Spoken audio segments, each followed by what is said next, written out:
Good morning. I am Tanis Morris with Acumen Executive Search and Hiring for Good podcast. And per usual, I'm joined by my lovely coworker and friend, Suzanne Hanifin. Well, thank you, Tanis. Good morning. And today we have a special guest with us here. We are honored to welcome Dr. Randall Kinnison, an entrepreneur, thought leader, and organizational leader known by the moniker Dr. Peace, which is an apt name as his mission is to create more peace in the world. It also happens to be the name of just one of the companies he has founded and leads currently. After his first career as a pastor came to a close, Randy founded Genesis Mediation in 2005. This initial endeavor grew to become the 4 companies operating under the Genesis brand, which are dedicated to creating peace in the lives of others at home, at work, and in the communities they serve. In 2019, Randy expanded the Genesis vision and founded the aforementioned Dr. Peace, an initiative through which he plans to help over 3 million people worldwide experience more peace by 2030.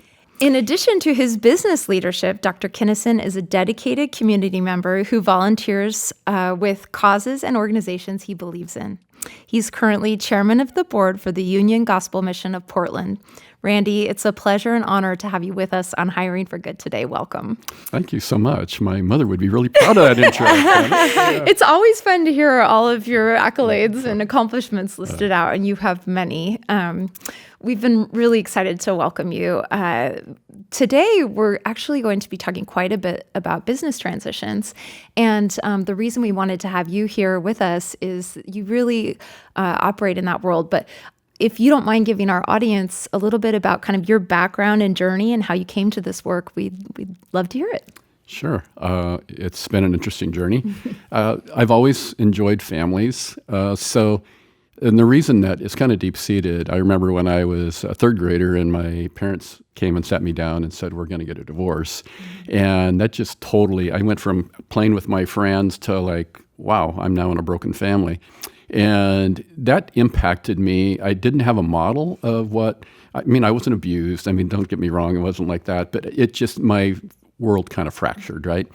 And that impacted me because as I grew up, I first wanted to be a neurologist. And so I was pre-med most of my career until I shifted. And as I became faith-based, then I wanted to really help families. And so I've got a lot of behavioral health background and degrees to work on families and couples and marriage. And so I've been celebrated my 48th wedding anniversary with my amazing wife. Congratulations. We had 5 kids, 12 grandkids. We've had 24 foster babies go through our home.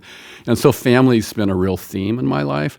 So as I approached business as a mediator and looked at how do I help to bring business at work. So I founded an HR company because what a novel idea to have peace at work, right? Yeah. And so I did a pilot with that. Pilot seemed to work. You give me 3 years and I can help shift a culture. Mm-hmm. But it all begins with leadership and how to grow leaders, right? Which you ladies all know. Mm-hmm.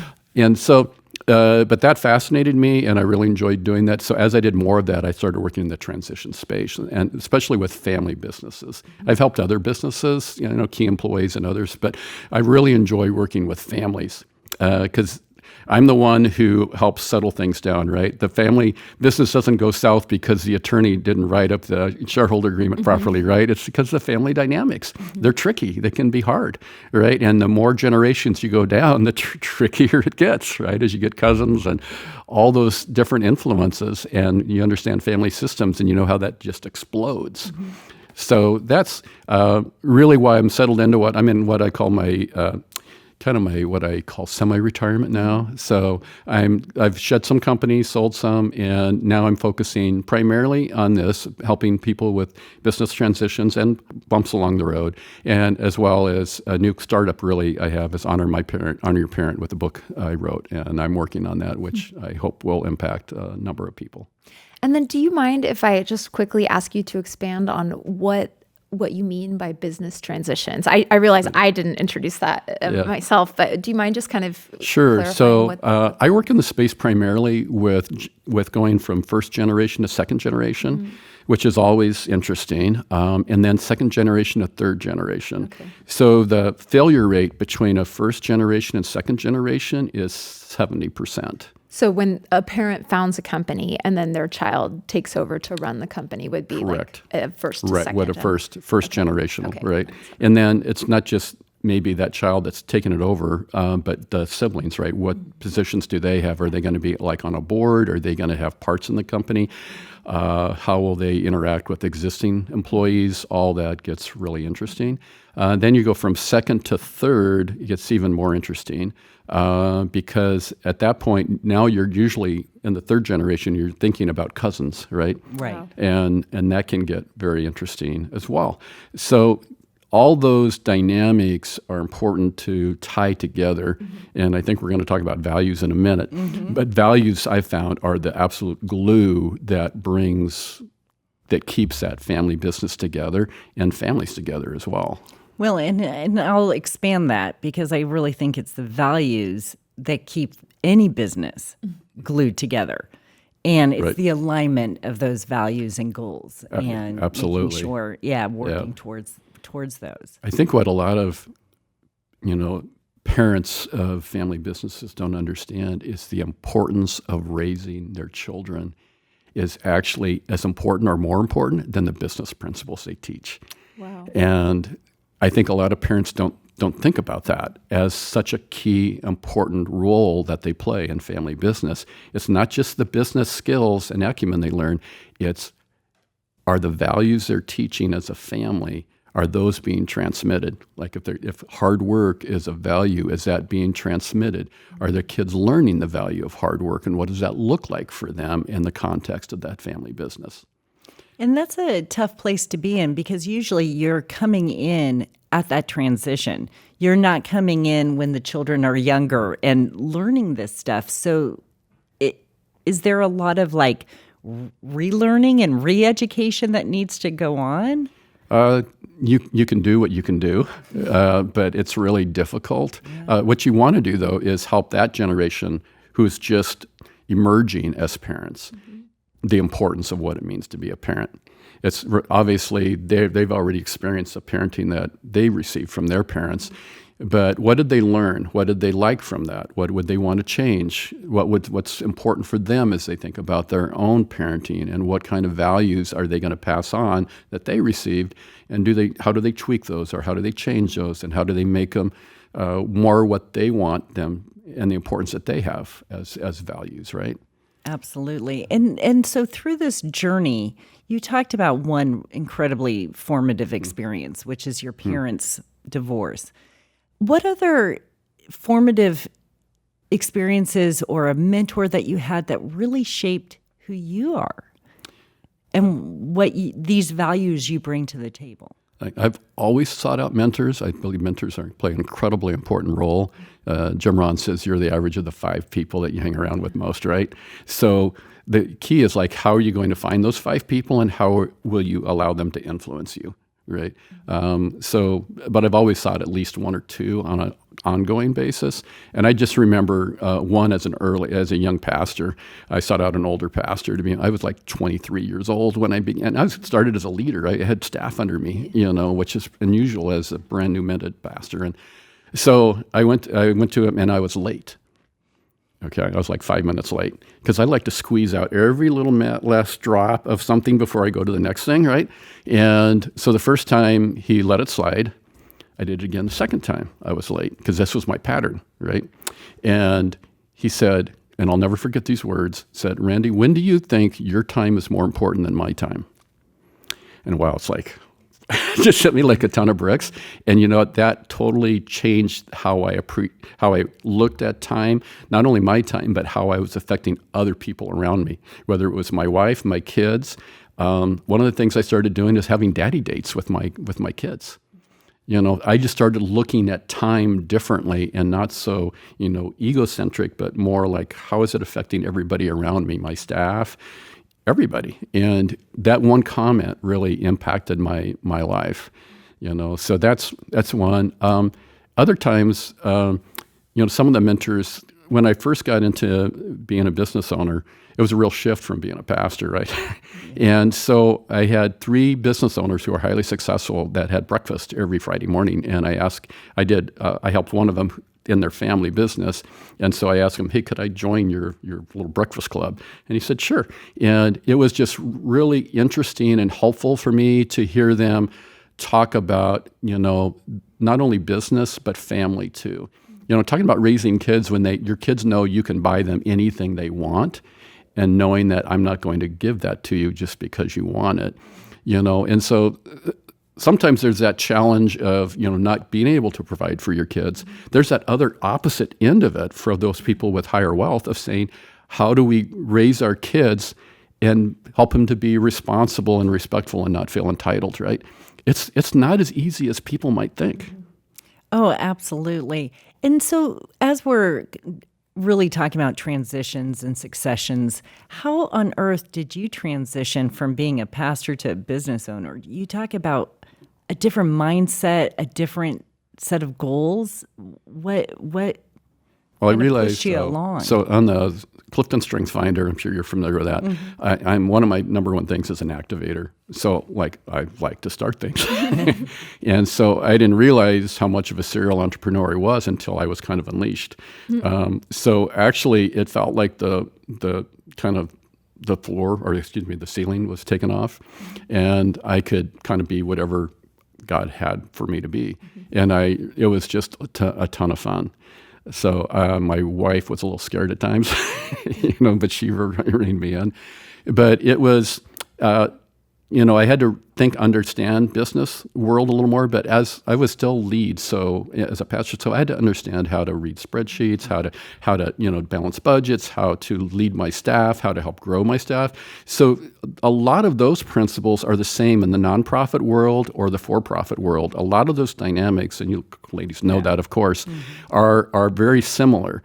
It's just that usually the mission is a little bit different, but with to me, my mission in my for-profit is not much different than if it was a nonprofit. Yeah, to tell you the truth, and I've thought about becoming a benefit company because it's.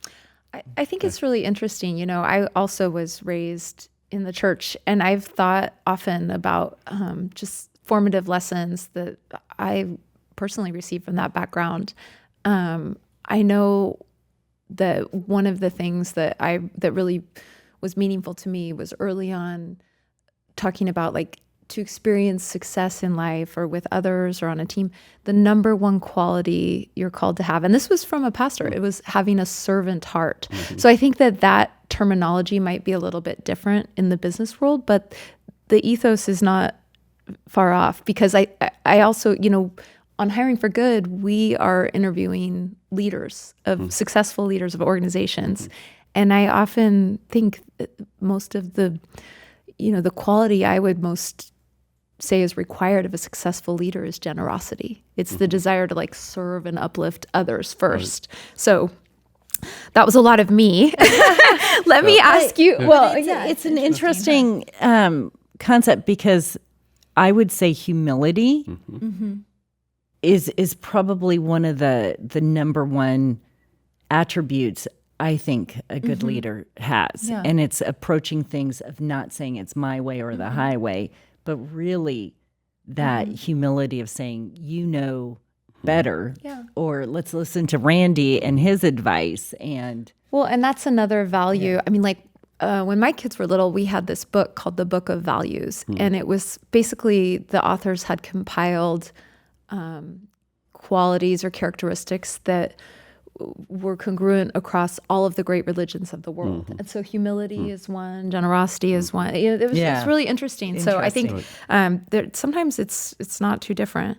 But what a good segue. Yeah, into values. I'm going to ask you about your values. So that is our next question. We're curious to know, what are the values that you hold most dear, that are most formative to kind of your being, and then how do you instill those into the organizations you lead, and then beyond that into the world at large? Yeah. So even when I was young, I developed a personal mission statement, my vision and my values. So these have been with me since I was in my 20s. Wow. So one of them is learn. So I believe in lifelong learner. I'll talk about how I instilled those in just a minute. But learn. So that concept is if you can learn 1% every day, right? Then after the end of a year, you've learned an awful lot, right? And so like in my journal, every day in my journal, one of my thoughts is I have a gratitude thought and I have what did I learn today? Every day. What did I learn today? I think that's just so helpful to be. So I'm constantly listening to podcasts, reading, listening, I love to learn. And that's why I developed even a Learn Club instead of a book club, because let's talk about how we learn. It's fascinating. Serve is another one. So how are we serving? So I went, as an organization, we served others. We did micro-investing. I think micro-investing is one of the most key things you can do to help other people. And it's shown how it's really actually good wealth building. It's actually people repay those loans better than they pay larger loans. The idea of serving is important. How are we serving others? And I've always tried to model that in my life and what I've been doing. Giving, often what do we give toward? What does that look like? And how do we do it as a company as well, right? And then, the last one is collaboration. So that's deep in me. That's one of the reasons why I joined the group Provisors, to tell you the truth, is because there was a lot of opportunity to collaborate. I formed my own office complex because I wanted to collaborate with other professionals. So when people walked in the door, we could help probably solve anything they came through the door with. So we have attorneys and therapists and financial people. And it was a lot of fun to create that community. So that was important to me as well. So to me, it's critical. You don't really have values unless people can see them, right? So when I come into a company and we help identify those values if they haven't done it yet, then I do interviews with all the staff and say, tell me what you think the company values are, because they're the ones experiencing the behavior, right? And if the behavior doesn't match the value, it's not a value, right? Wow. So what I did in my own companies is I had leaders of all my companies once a month. We gathered together from other states and all, and I would always ask them that they knew I was going to ask. First, I asked, "What's our mission? What's our vision, right? And what are our values?" And then I went around the circle and said, "Tell me what you learned. Tell me how you served. Tell me how you collaborated, right? Tell me how you gave."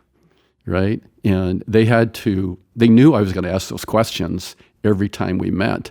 So until you can't push them through your company unless you're living them, first of all, as a leader, and then you're constantly bringing accountability to the team underneath you to live those out as well. Right?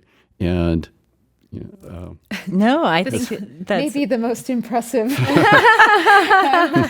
exemplification of their values. Yeah, and then to take that the next step, let's talk about building teams, because nobody's 100%. I'm sure you've had to let people go or it wasn't a good fit. Right. So how did you take these values in your hiring process to build those teams? I think they're critical. I think most people don't understand how important values are in the hiring process, because values will either make or break your culture. And so to me, values are absolutely critical. I learned that the hard way by doing some bad hires at the very beginning. And what I learned is if somebody was willing to learn, they're a learner, that means they're coachable, right? And I'm looking for those qualities of servanthood, for collaboration. You can't be on a team unless you're collaborative, right? You have to show that has to show up in your life. And the other piece, are they giving? It's not always about money. Are they giving of themselves, right?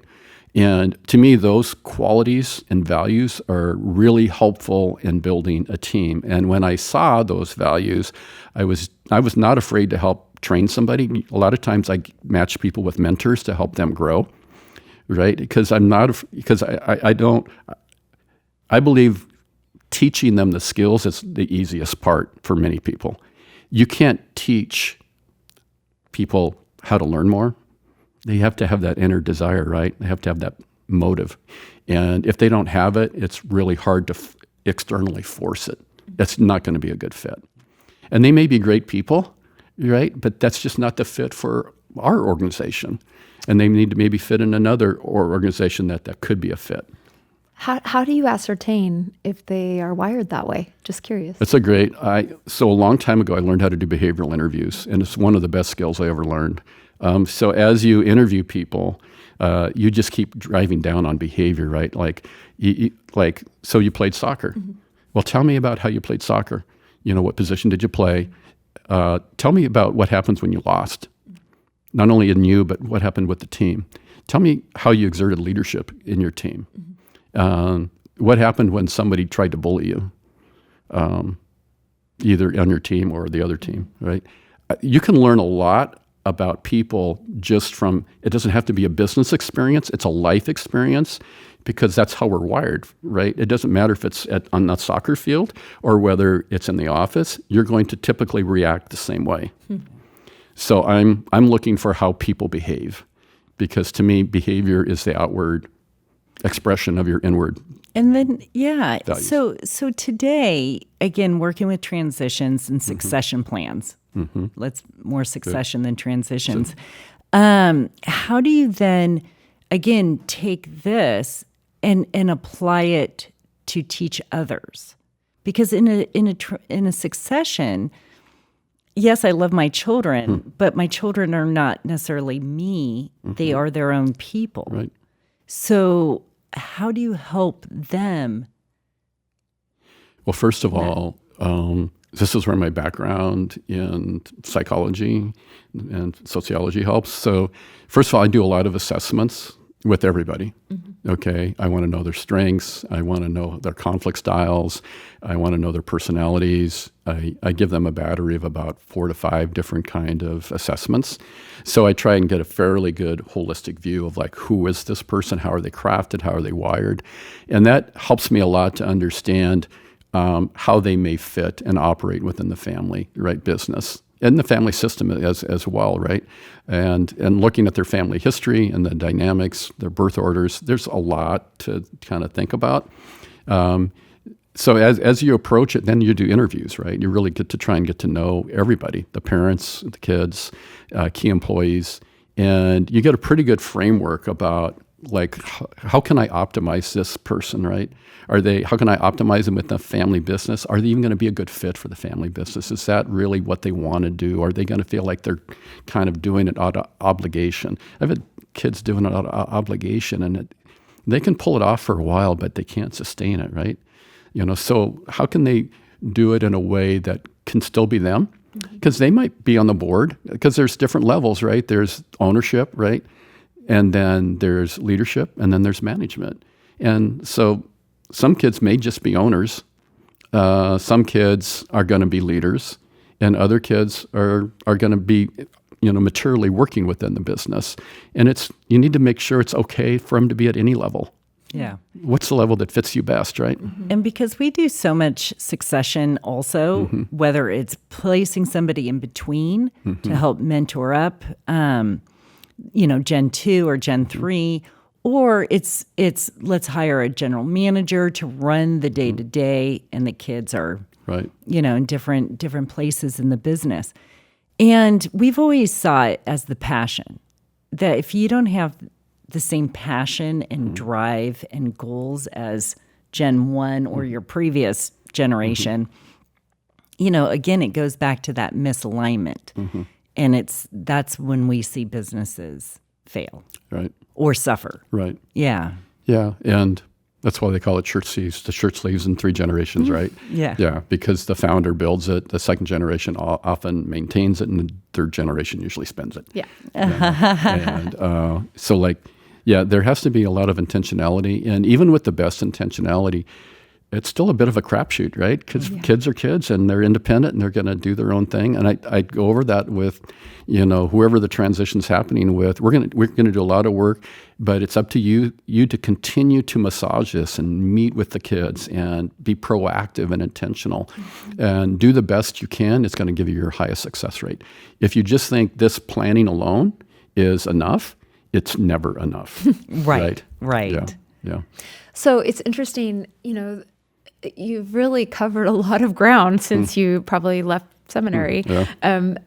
If you look back on the young man that you were at that time, what advice would you give him?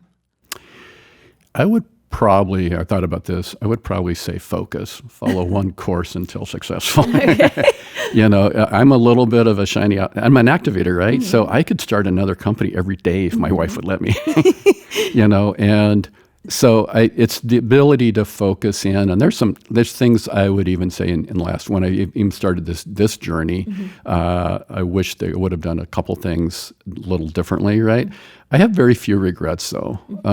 I feel like I've lived such a rich life between my family and the opportunity to do business. And because I've kind of had more of a breadth of scope, though, it's given me kind of a very unique, kind of a unicorn a little bit of the breadth of things that I've touched, So I've done, I've a divorce and family firm, I've done over 1,000 divorces, worked with families, helped with family, fights and businesses, helped with elder care, wrote a book, and I feel like I'm not done yet, right? I still have some more books I want to write. There's still more I'd love to do. Probably that focus, a little more focus probably would have been helpful. Yeah. I'm going to ask the same question, but gear it towards that business owner who's thinking about an exit plan. What advice and strategy would you offer to them? Because again, you've done it all. I think the biggest thing is to really make sure you have a strategic plan and you follow that strategic plan. And usually it's helpful to have a consultant help you. You need somebody who's outside to actually peer inside. It's really hard to do all the valuation you need to do inside. So having somebody from the outside come in and give you some assistance and point out weaknesses, and you need to shore up this, you need to shore up that. Because typically business owners always overinflate the ability and their worth of the company, sometimes even their personal worth. And usually a consultant kind of helps to bring that humility back and helps them understand if you really want to exit, these are the things you really need to do well to do that. They may think they've been mentoring their kids well, but from your perspective, like there's a gap, right, between what the founder or the current leader thinks about where they're at in the mentorship of their children and where the kids think they're at. They're wishing, I need this, I need that. I don't feel comfortable yet because that person hasn't given enough intentionality in the mentoring of that child. Yeah, and sometimes we're brought in when you think a transition has happened, and yet it's hard for the parent or the founder to let go and then to trust, because again, you identify who you are with what you do. Right. And there's an ego piece to it, right? Absolutely. And it's, I find I call it the passing the baton, right? So there's two big mistakes. Well, there's several, but one of the bigger mistakes that happen with passing the baton is the founder will throw it at the kid. Here, I'm done. You take it. Not enough mentorship, not enough leadership development, and they are fumbling, and they don't want to fumble it. They want to be successful, but they haven't really been trained to be successful very well. And the other one is the founder is just holding on, right? Like, I'm not going to let go. This is my baby. And they really struggle to let go. And oftentimes a transitional leader is not a bad idea. Just like in my church world, if a pastor's been there, like founding pastor, been there 25, 30 years, and they're retiring or going on, that next pastor is probably going to have a very short tenure. Probably they're really going to be an interim. And what they really needed to do is bring in an interim to help kind of renegotiate, resettle, recalibrate, and get focused. And I think the same can be true for businesses from time to time. They should bring in a CEO, and that person may be short-term, maybe longer-term, but I think sometimes family businesses don't give themselves permission. It has to be a family member, right? Well, you actually want the best leader possible to lead your business, right? And that may or may not be a family member. Absolutely. So, Randy, this podcast is called Hiring for Good. And so we always end our questions with, what does hiring for good mean to you? To me, it means, again, I'm going to go back to values, making sure you hire aligning your values, and you rarely have to let somebody go. And if you do the homework and especially bring in the values, I find that usually you have a lot of success. And usually those are loyal, key. Either some of them have become business partners with me, and I've gone on to they bought me out now, and like here's a great example. I developed a web and marketing company. I just wanted one to help new mediators. I'm not have any national aspirations with it. I just wanted to help new mediators be able to navigate the social media world and have decent websites. So actually she was 17 years old when I hired her, right? But she was a valedictorian. She's sharp lady. And now she's, at the end of this year, I'm giving her that company. And she's going to spread her wings and she's going to do great. So to me, that's a great example of what it means to hire and develop somebody and let them spread their wings. That's awesome. That's beautiful. Thank you so much. This was such a delight to have this conversation with you. And we appreciate your time and hope you have a great day. Thank you for joining us on Hiring for Good. Thank you. Thank you, Randy. Dr. Peace. I love it. Thanks for joining us today at Hiring for Good. If you were inspired by our conversation, don't forget to like, follow, and subscribe wherever you get your podcasts. And if you want to learn more about our executive search services, check us out at www.hiringforgood.net or our company website, Acumen Executive Search. Thanks so much, and don't forget to join us next time for another in-depth conversation about transformational leadership. Until then, have fun.